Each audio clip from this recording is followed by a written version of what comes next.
Hey guys, it's Christy. I just want to show you a real quick overview of how I have my deck drawer system set up for upland hunting season.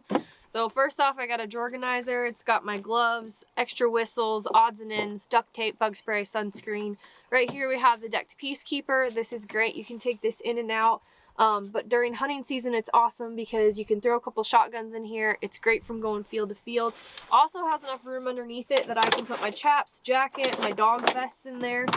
Over here we have a double drawer organizer. You can take this in and out. It's awesome. It's great for at the end of the day throwing all your empties in here. Then you can lift it out, go through them. Also have my shotgun shells in here, water bottles, leashes. Got my bird vest. One of the cross boxes is right here. I got my collars and chargers in there. This is my bee bag, and I'll actually take it out when we get to where we're going, and I'll switch it with one of the big D boxes. I have all my snacks in there. Nobody needs to have their little Debbies stepped on or squished this time of year. And then back in the back, we've got another one of these. I've got my first aid, dog combs, stuff like that. It's rainy today. We got some snow last night. I don't have to worry about any of this getting wet. I also can wash it out, shut these drawers, wash it out. Everything stays safe and dry. So thanks.